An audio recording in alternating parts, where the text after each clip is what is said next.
Oyez, oyez, oyez. All those who have business before this United States Supreme Court are admonished to draw near and give their attention, for the court is now sitting. The court is now in session.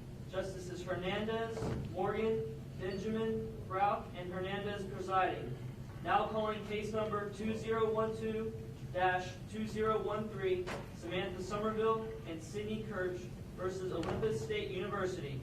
God save the United States and this honorable court.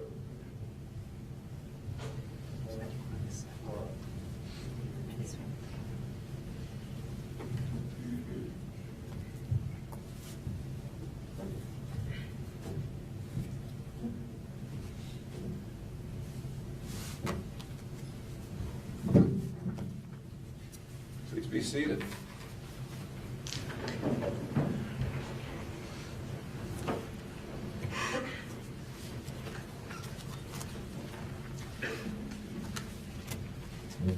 Counsel for petitioners, are you ready to proceed? Yes, Your Honor. Counsel for respondents, are you ready to proceed? Yes, Your Honor. Have we agreed upon the amount of time for each participant? Yes, Your Honor. And the timekeeper knows those times? Yes, Your Honor. Okay, if you would do me just the favor of periodically turning the times around so we can see them too. Absolutely. Appreciate that. Mr. Ferguson, are you going to start for the petitioners? Yes, Your Honor. Please come up to the podium and proceed.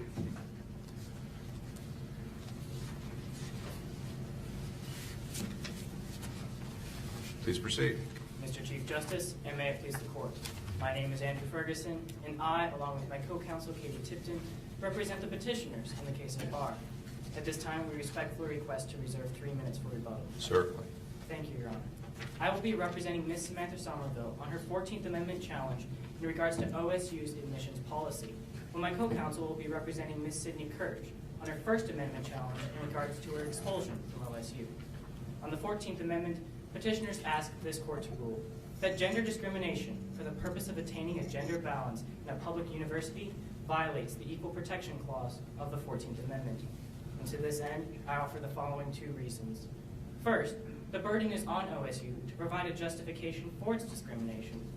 And second, OSU fails the justification laid out by this court in the exceedingly persuasive test. First, the burden is on OSU to provide a justification for its discrimination. Is the level of scrutiny strict or intermediate? Your Honor, we're asking this court to review it under intermediate scrutiny, even though strict scrutiny is possible, in keeping with this court's ruling of Mississippi v. Hogan, footnote 17, which stated that if it can be tried under intermediate scrutiny and the policy fails, then it is not necessary to try it under the strictest of scrutiny. Why would you not ask for strict scrutiny? Your Honor, because OSU does not even meet intermediate level scrutiny or pass the exceedingly persuasive justification. In the foundational case of Regents of the University of California versus Bakke, this court cited Shelley versus Kramer, which said that equal protection is a personal right, which it is the duty of this court to uphold. Was Bakke a majority opinion? No, Your Honor, but the ruling in Shelley versus Kramer was indeed a majority opinion. And looking specifically to the facts of the record, the president of the university instituted an affirmative action policy in favor of men over women. And looking later in the facts, it states that if Ms. Sommerville were indeed a male, that she would have been admitted to Olympus State University. And thus there is discrimination in this case. And as this court recognized in Johnson versus Transportation Agency, the burden shifts to the government to provide a justification. Well, that doesn't necessarily mean that's the only reason she was not admitted. There could have been some other plus factor. Had she had it, she would have been admitted. If she had been captain of a sport team, which she was not, perhaps she would have been admitted. So do we just assume that the only reason she was not admitted was that she was a woman? Justice Hernandez, the record is very clear that if she were indeed male, that she would have been admitted to OSU, and thus gender was the deciding factor in her case and played a role in determining whether she was admitted to OSU. But that's what I'm saying. I'm not sure that that necessarily follows. It is true, but if I could say if she'd been the captain of the tennis team, she would have been admitted. Even though there may be other factors, Your Honor, that could have come into play, the fact that gender was the deciding factor in this case requires that this court review OSU's admission policy. Was it the deciding factor or was it a deciding factor? It was the deciding factor, Your Honor, according to page 4 of the facts. and thus it is the duty of this court to review that policy to determine whether or not it passes intermediate level scrutiny or the exceedingly persuasive justification, which was laid in. Should gender be allowed to be a factor at all? Your Honor, it is possible if there is an important governmental objective, yes, that it could constitute a factor. Is there such an interest? Would you concede? No, Your Honor, there is no important governmental objective presented by OSU in this particular case. Well, you said that they were attempting to achieve racial balance. What they say they're attempting to achieve, gender balance. What you say they're attempting to achieve is gender balance as opposed to gender diversity.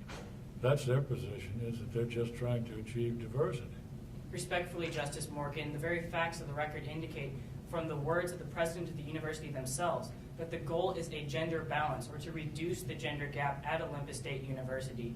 And this is distinct from true gender diversity, which this court discussed in both Grutter versus Bollinger and Parents Involved in Community Schools versus Seattle School District No. 1. Have we ever said that gender balance was a substantial government interest before?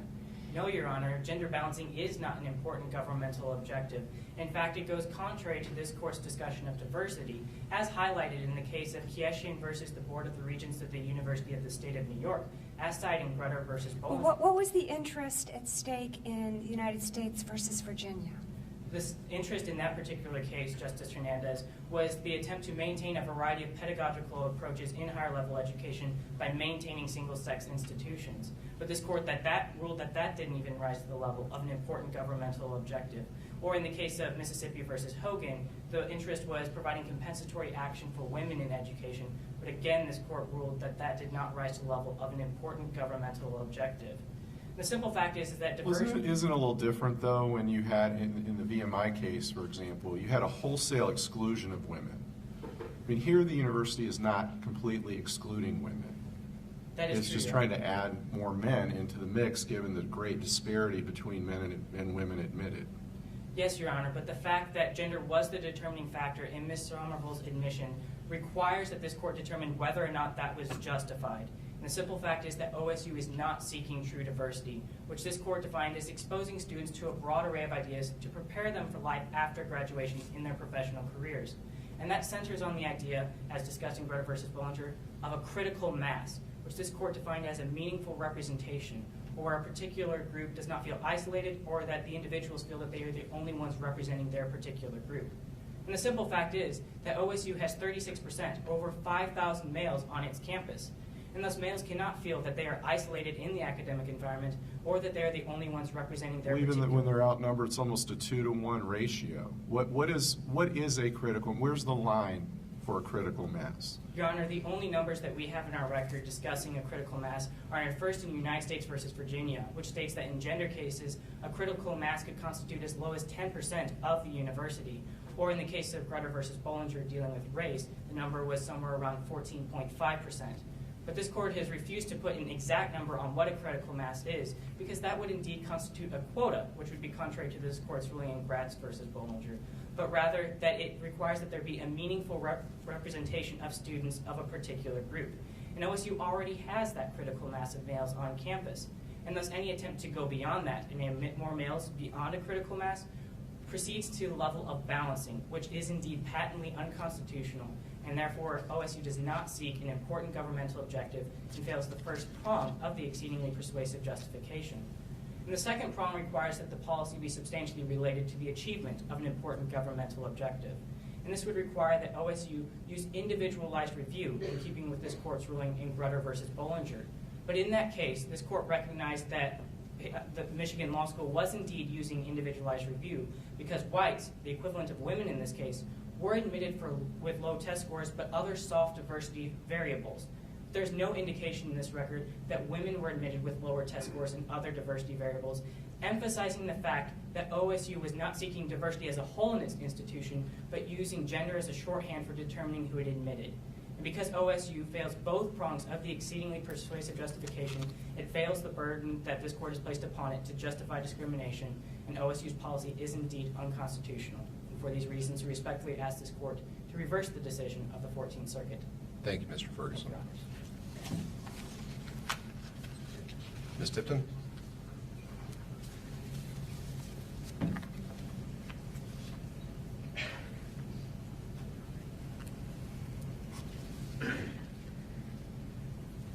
Please proceed. Mr. Chief Justice, and may it please the court. My name is Katie Tipton, and I represent the petitioner, Ms. Sydney Kirsch, on her First Amendment challenge. I ask this court to reverse the decision of the Court of Appeals and rule that the university's efforts to silence Ms. Kirsch violated her right to free association and cannot be justified. Effort to silence her? Don't you think that's overstating things a bit? Not at all, Your Honor. The university completely denied Ms. Kirsch her right to meet on campus, and it is not justified under the compelling interest test. Well, she wasn't really silenced. She was just required to include males in the group. Your Honor, this moves directly to my first argument, that WTE should be allowed to meet on campus as a non-sanctioned group. And this course precedent in Christian Legal Society versus Martinez clarifies this. Because in Christian Legal Society, the Christian Legal Society was denied recognized status at Hastings Law School. But this denial just meant that CLS didn't receive money from Hastings and couldn't use Hastings' logo. CLS was still allowed to meet on campus, excluding whomever they wanted to exclude, and could use university facilities. But in the case at bar for WTE, being denied sanction status at OSU meant that WTE had no right to speak on campus and no right to associate. But in CLS, the court held that the First Amendment shields CLS against state prohibition of its expressive activity. Well, in this case, you were seeking to exclude men from the group, correct? Yes, Justice Benjamin. For what reason other than them being men were they excluded? Your Honor, men were excluded from Women for True Equality because the association believes that it will undermine their fundamental message. Is the test that we use the subjective decision of the group or the objective application of existing law?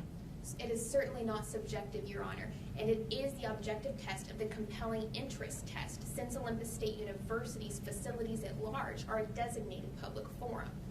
And this moves me to my second argument, that OSU's honor code impermissibly burdens the message of Women for True Equality and Well, can't let's go back to the gender thing.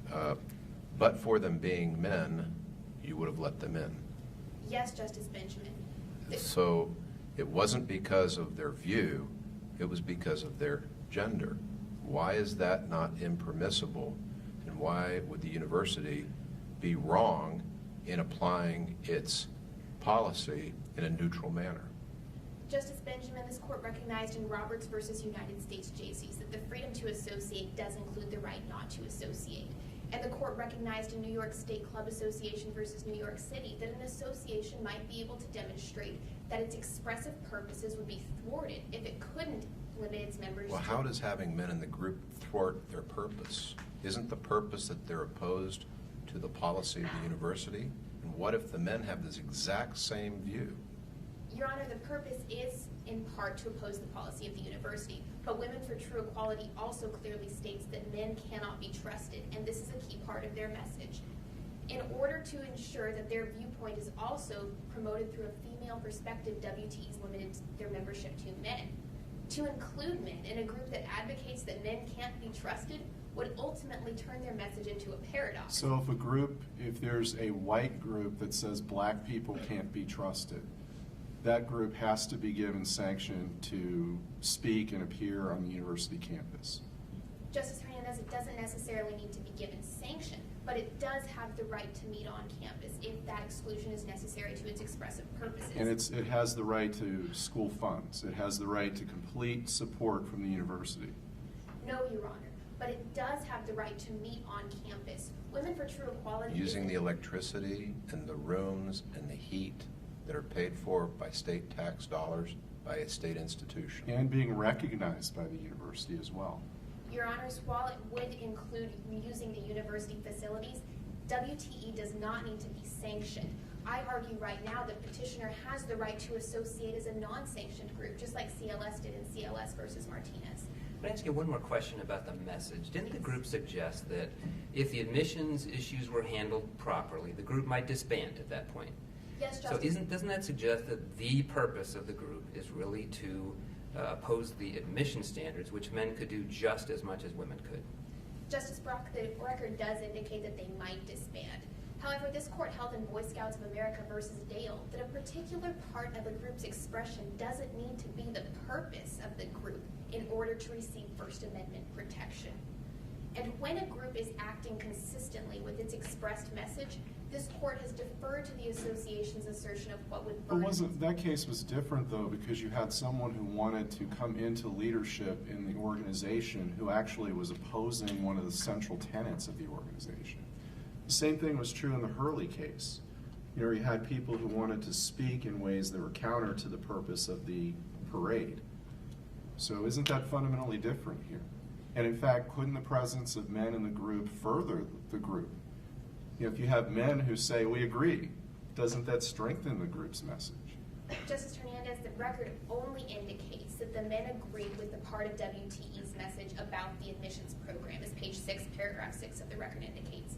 It never specifies that the men agreed with the rest of WTE's message. Additionally, this court has recognized in Hurley versus Irish American Gay, Lesbian, and Bisexual Group of Boston that every participating unit affects the message conveyed by the group. And that is the case with WTE. Every person present adds to the message of the group. So we have to assume that these men who want to join the group somehow may be lying, or they may be corrosive to the group, even though there's no evidence in the record to support that. No, Your Honor, we don't need to assume that they're lying. But it is the duty of the court to defer to the association as precedent requires. How far does that deference go?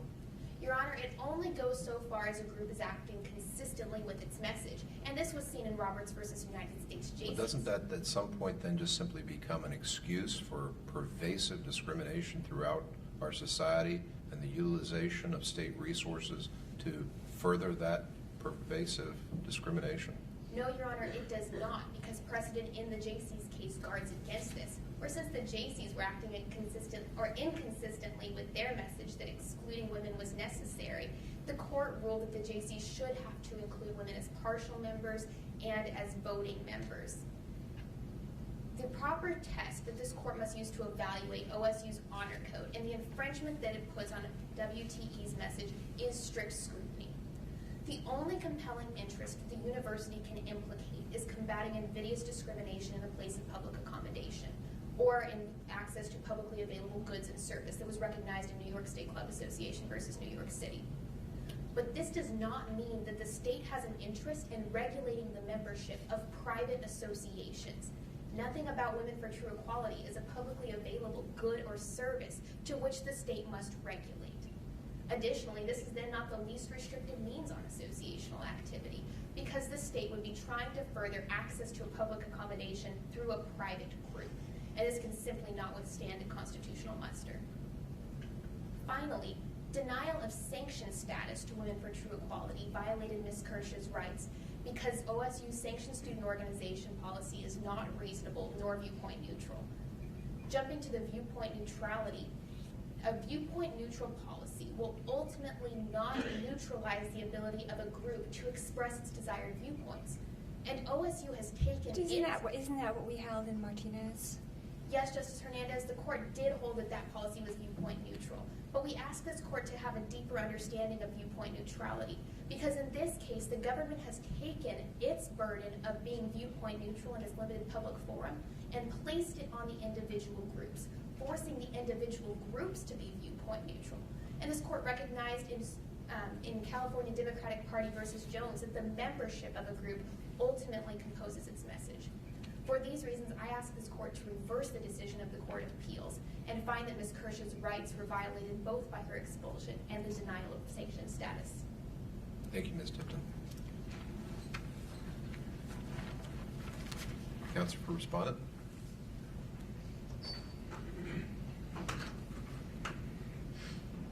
Please proceed. Honorable Chief Justice, Associate Justices, may it please the Court. Good evening. My name is Alexi Ehrlich, and I, along with my co-counsel, Ms. Amanda Collins, rise on behalf of Respondent, Olympus State University. My co-counsel will later address the First Amendment issue, but now I ask that this Court turn its attention to the 14th Amendment question of equal protection analysis. Your Honors, the issue before this Court today is not one of invidious gender discrimination, as opposing counsel has insinuated, but rather a question of whether this Court will continue to grant institutions of higher education the deference which they need to further their role of educating our nation's future leaders. Well, we didn't grant that deference in the VMI case, did we?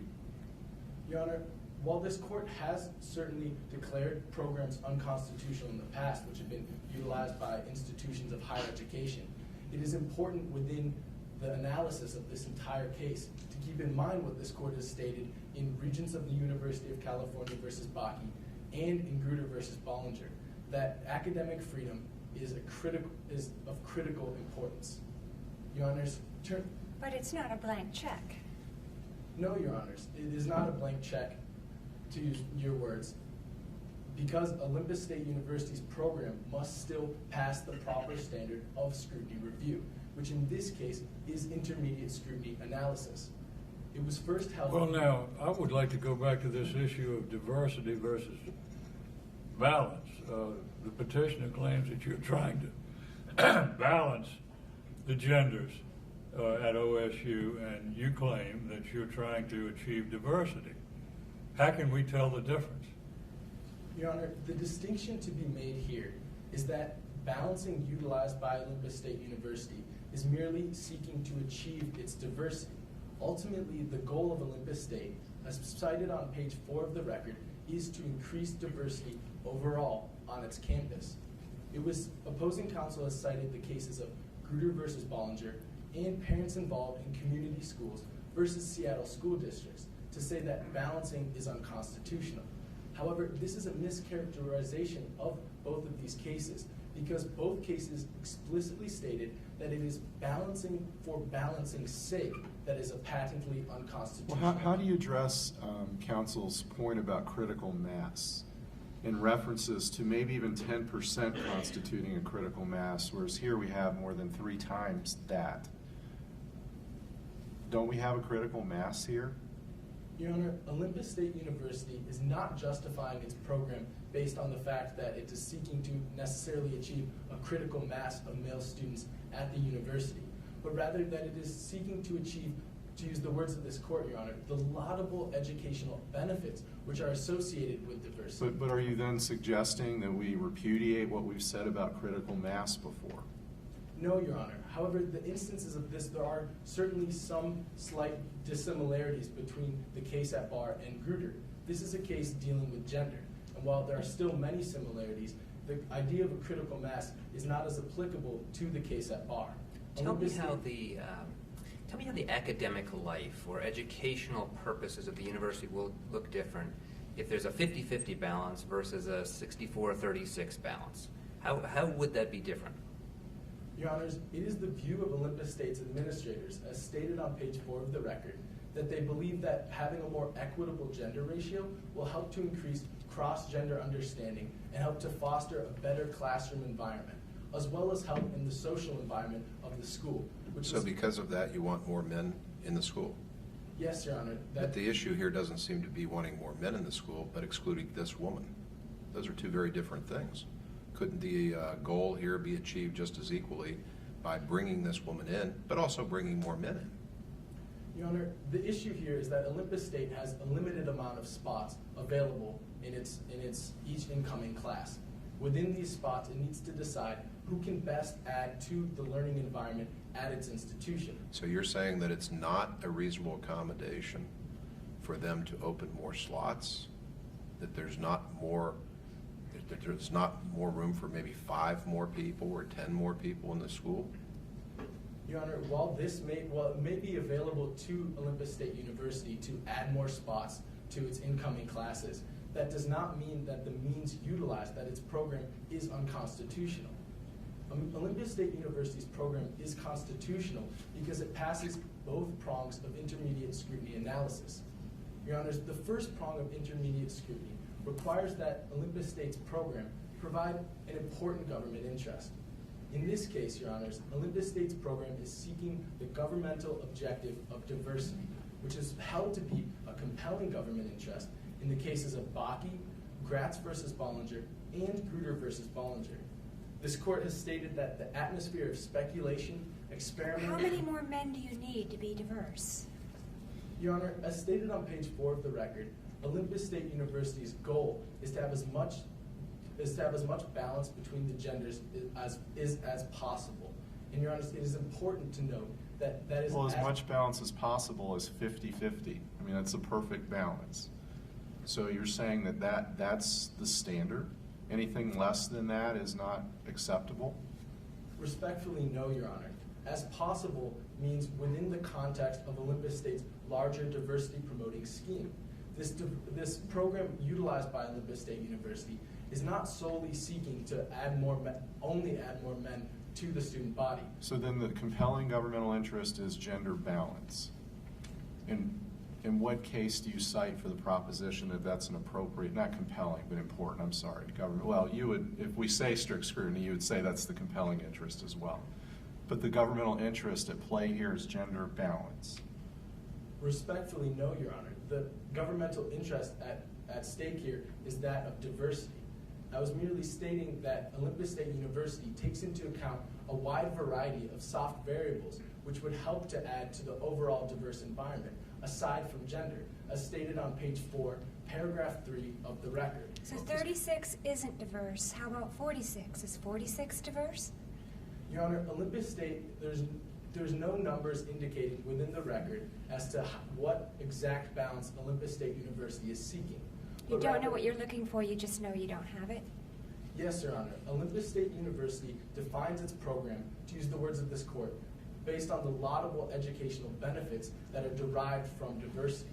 But it is important for this court to note that Olympus State University is not solely taking gender into account. This is within the context of a larger diversity promoting program. Well, if she had been a man, would she have been admitted? Yes, Your Honor. So, but for her gender, she would have been a student. Yes, Your Honor. That certainly sounds like gender discrimination. Your Honor, while it is unfortunate that Ms. Sommerville was denied acceptance to Olympus State University, the fact that if she had been a male, she would have been accepted, does not make Olympus State University's program unconstitutional. On page 229 of Grutter versus Bollinger, this court stated that the University of Michigan Law School's program was still constitutional, even though it allowed race to be a decisive factor in many instances. Your Honors, also in Grutter versus Bollinger, the court stated that race was allowed to be, and I quote, Your Honors, extremely strong factor in the admissions process. And this was under the standard of strict scrutiny. But here it's the dispositive factor. Your Honor, in this instance, gender has been used as a plus factor within the admissions process in an individualized manner. As it was stated in Grutter versus Bollinger, for a program to pass the second prong of scrutiny, in that instance strict scrutiny, and in this case intermediate scrutiny, such a diversity promoting program must be individualized, holistic, and not establish any rigid quota system. Well, Counsel, I guess I'd like to hear something about the means that you're using to get toward this goal as well. And I'm curious, aren't there less restrictive means? And I know that may not be the precise test under intermediate scrutiny, but aren't there other things the school could be doing, such as adding some more intramural programs that perhaps would draw male students? Some academic majors that statistics show draw more male students. Why do you need to go to this point as opposed to trying those things? Your Honor, Olympus State University has tried a variety of programs in order to achieve a more equitable gender ratio, such as offering free admissions clinics for men or giving out baseball caps at certain athletic And there's events. nothing left to do but this. Your Honor, in the case of Grutter versus Bollinger, this court held that to be the least restrictive means does not mean the exhaustion of all other avenues. Olympus State University has made a good faith attempt and has instituted an individualized, holistic program which does not establish a quota. Thank you, Your Honors. Thank you. Ms. Collinson?